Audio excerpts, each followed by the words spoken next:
The silence was the most terrifying part. She didn't even scream when she hit the water.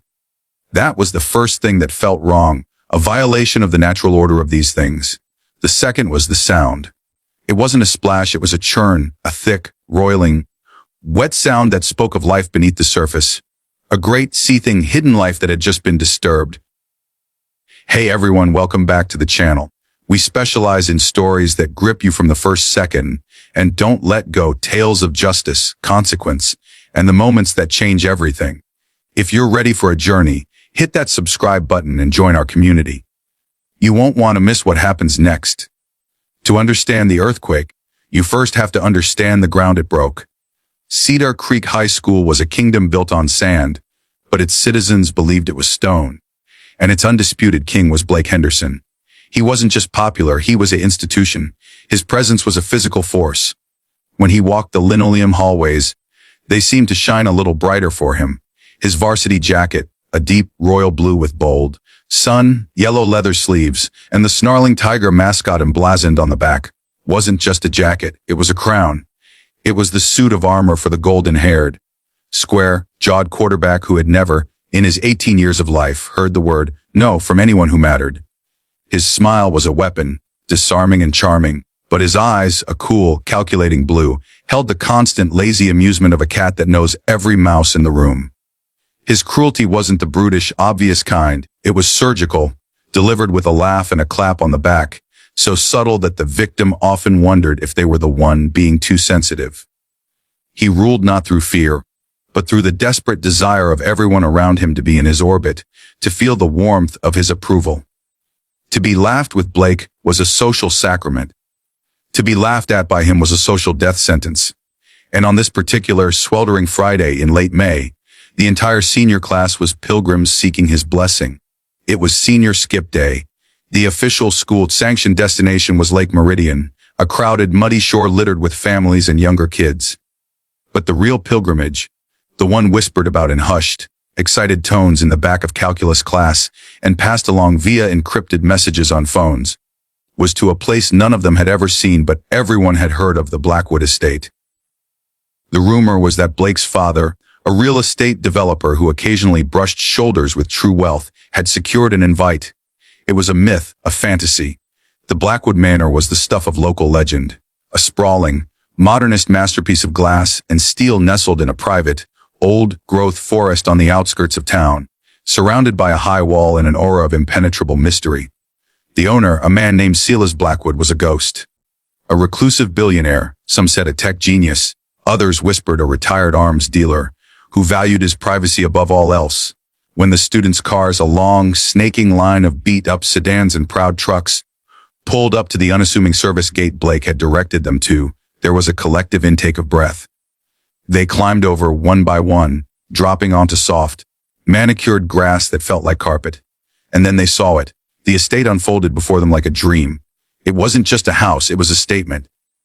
Low-slung and dramatic, all sharp angles and vast panes of glass that reflected the perfect blue sky.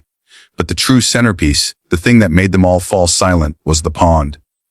It wasn't a pond, it was a jewel. Spring-fed and impossibly clear, it was a perfect, shimmering oval nestled in a cradle of smooth, gray boulders and weeping willow trees whose slender branches trailed in the water.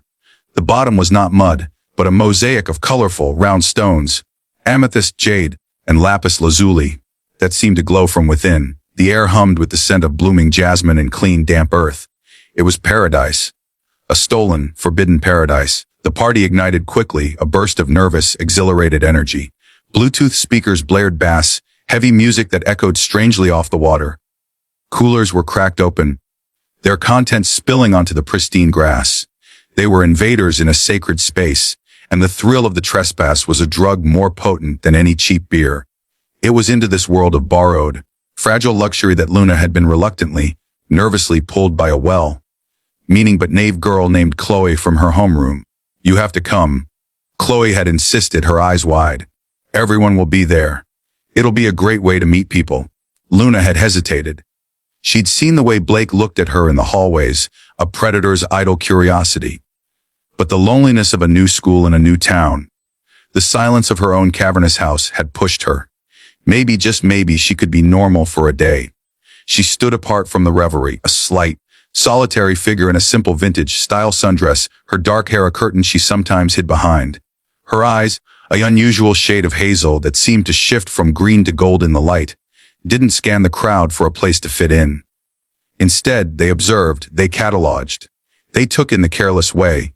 A boy tossed his kin into the shrubbery, the loud, performative laughter, the fragile pecking order playing out in real time. She saw the way they all orbited Blake, a system of planets around a dying star. She felt a familiar, wary sadness settle over her. It was the same everywhere, just with different scenery. The first incident happened by the makeshift snack table. Blake, holding court, had accidentally bumped into her as she reached for a bottle of water. The contact was deliberate, a testing of boundaries. The cup of cherry, red soda in his hand didn't just spill, it seemed to leap, arcing through the air and splashing across the front of her white dress, a vivid, sticky scarlet stain spreading over her heart. The laughter that erupted was sharp, nervous, a pack sound. Luna had frozen not in humiliation, but in a cold, controlled anger. She slowly wiped the dripping liquid from her cheek with the back of her hand, her eyes locking with his. There was no apology in his gaze, only a glint of triumph. "You should watch where you're standing," he'd said, his voice a smooth, mocking drawl. One of his friends, a lanky kid named Mike, had chuckled uncomfortably. Come on, Blake, it was an accident." But Blake's eyes never left Luna's. "Was it?" he murmured, just for her. She had turned without a word and walked away, towards the water, seeking solace in its familiar, dangerous beauty. That was her mistake, turning her back on him. A king cannot be ignored. A few minutes later, as she tried to find a quiet spot to clean her dress, he was there again, his shadow falling over her. "Problem, new girl. You don't seem to be having much fun." He gave her a condescending pat on the head, a gesture you'd use for a dog, which quickly turned into a rough grab of her hair, yanking her head back. The pain was sharp, igniting. "Let go of me," she seethed, her voice low and venomous. He laughed, a short, ugly sound, and shoved her backwards. She stumbled, her ankle twisting on an uneven stone, and fell hard onto the grass. The impact stung, and a faint, red mark bloomed on her cheekbone. The crowd, sensing blood in the water, drew closer. This was the main event. Mike tried to pull Blake back. "Dude, that's enough. We're guests here." Blake shook him off, his eyes blazing with the intoxicating power of the moment. "Guests, Mike, look around. This is our day, and she's the one who doesn't belong." Humiliated, aching, and with a cold fury building inside her that was as deep and dark as the pond itself, Luna picked herself up and walked away, not towards the party, but towards the one place on this entire estate that felt like hers. The flat, sun-warmed rock at the water's edge where she had sat with her father 1,000 times. She pulled a small, waxed paper packet from the pocket of her dress. Inside were hard, reddish pellets that smelled of copper and salt. She began to crumble them between her fingers, letting the pieces fall into the water. The surface, which had been as still as glass, began to stir. Shapes emerged from the deep,